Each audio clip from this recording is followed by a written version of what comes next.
What's up everyone, Halo Pro 97 here, bringing you yet again a gameplay commentary on Halo 4. As you can see on the screen right now, this is Spawn Ops, the first season and the last mission, which is called the Cauldron. And I just thought that this would be okay to do a gameplay commentary on talking about the Xbox One, the problems that most people are having with this, and we'll explain why people are complaining about the Xbox One. So I hope you enjoy it. And by the way, I have recorded some Battlefield 3 gameplay for you guys. I've got 2 of them, so hopefully I'll post these up before the end of the week. But as for now, let's get started. Now, before I jump into the negative aspects of the Xbox One, I suppose it will be good to list some of the good stuff that the Xbox One is offering when it launches. Now, the first one, and I think this is the best one out of them all, is the new Xbox One controller. Now, the new Xbox One controller has been tested by gamers, and gamers themselves say that this controller is much better than the 360. Now, this is very promising to most gamers who have used the 360 controller, as up to date is the best controller for gamers, as it is very comfortable for everyone to use, and you can play all day with it. Which isn't a problem, but with the PS controller, that's a completely different story. Another thing that's good about the Xbox One is the next gen graphics. Now, the graphics have improved by a lot since the Xbox 360, and these are the next gen graphics, and they look absolutely amazing so far, especially if you have watched Titanfall and Forza Motorsport 5. Those games looked absolutely amazing in great detail on the Xbox One, and I think playing those games will be absolutely awesome when the console launches. Another thing that is good about the console is the 8 gigs of RAM, where 5 gigs is mainly concentrated on playing video games itself, and the rest is used for other system uses, when you're watching movies or watching TV or something like that, and which I think is pretty good. As for a console, 5 gigs of RAM is pretty awesome. Now for the bad. Now, one of the worst problems that we have for the Xbox One is the check-in once every 24 hours requirement. Now, what this means is that without online access, or if you don't have any form of internet, you will not be able to play video games on the Xbox One. Maybe, or actually, Microsoft has stated you can play for an hour without internet, but afterwards it will ask you to sign in or connect to the internet to play video games, or aka known as games on the Xbox 360 or the Xbox One, sorry. Now, the problem with this is that players will be required to log in to Xbox Live in order to play any games at all, which means if you don't have internet, then according to Microsoft, you can't basically do anything on the new Xbox One. But I cannot blame Microsoft for this addition to the console, because if you look at the majority of people who own an Xbox 360, they play online. Most of the people have an online account, but this is not all of the people, of course, but most people own Xbox Live, which Microsoft on the statistics are looking at, and then they're saying that yes, we should do this. Most people are playing online, so they just assumed that everyone would like this always online idea.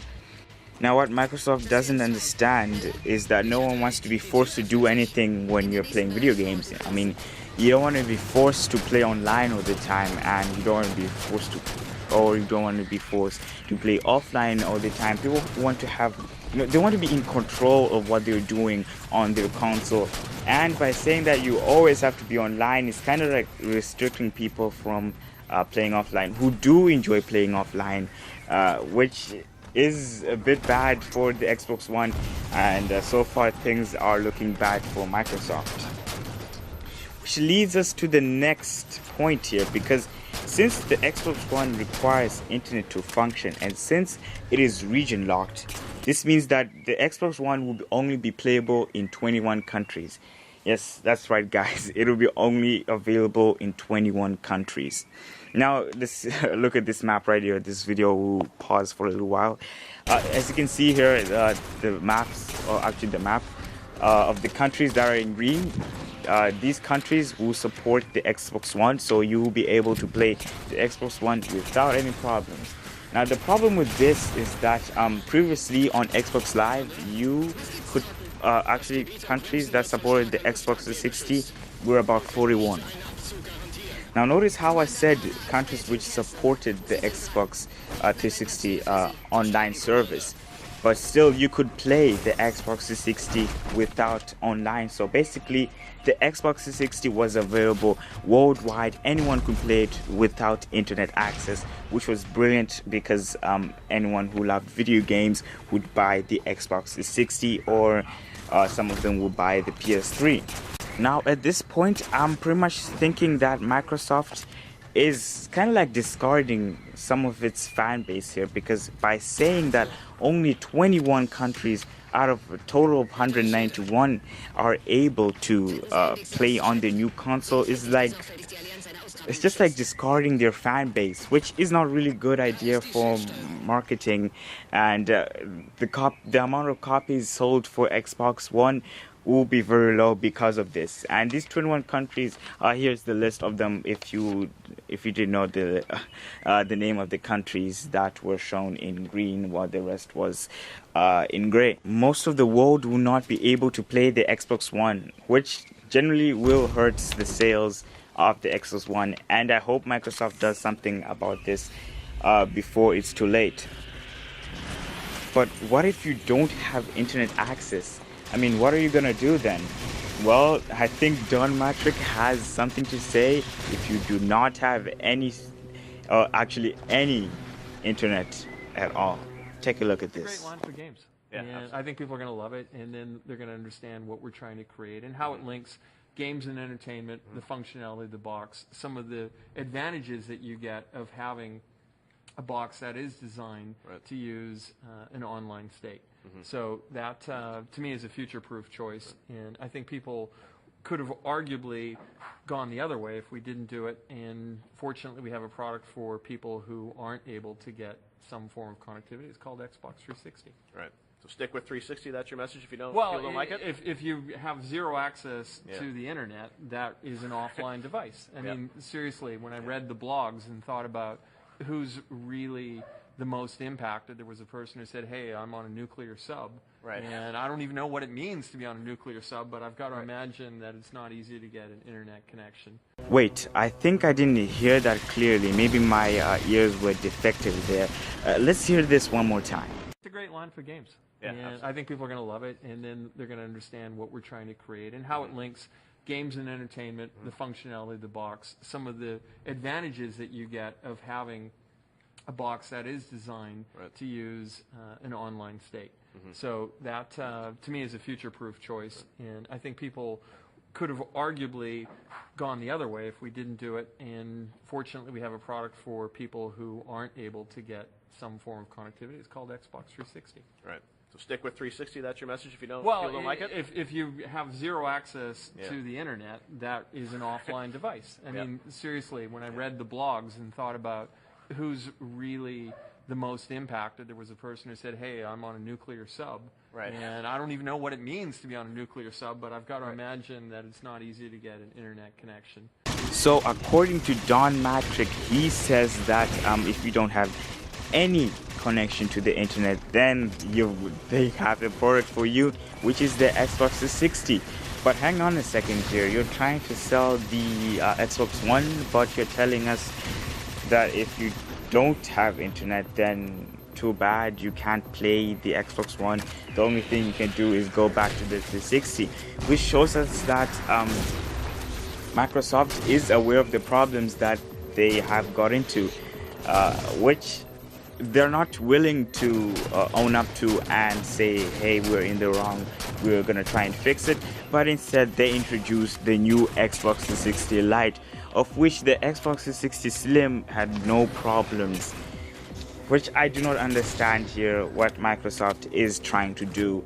But here it is. Here's a picture of it. But I think the Xbox looks better there. But anyway, this is Microsoft's solution to if you do not have any form of connection to the internet.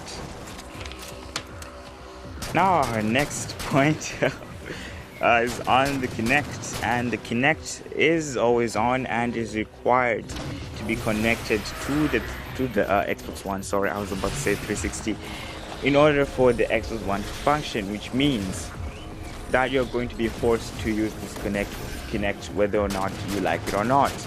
And the problem with this is that not many people really use a Kinect on the Xbox 360, because the games that you can play with the Kinect are pretty much, not that great in general. But there's some that are good where you can do some voice commands and some cool stuff like that. But according to Microsoft, it only listens to the command Xbox on. But what does this mean? This means that when you have your Kinect connected to your Xbox One, it will basically listen to everything that you're gonna say, because how else would it know when you say something? It's going to have to listen to every single thing you say until it hears Xbox One. And some people are really scared of this because of the privacy issues. They're thinking that Microsoft is gonna secretly listen to them through their Kinects, and then they're gonna, take notes or something, which kind of is true, but we have to wait and see what Microsoft says about this. Now, not to say that this Kinect is bad, but the technology actually is quite impressive. It's able to detect people in the dark, so no lighting is required at all. And it's able to measure your heartbeat just by looking at your face, which is something that's pretty epic. But again, people do not like this idea of measure their heart rates or being, always on the Xbox One.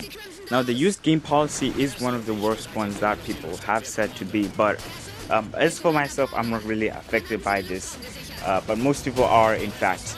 But the thing about this that really gets people is that you have to pay full price for everything, as used games are no longer supported on the Xbox One.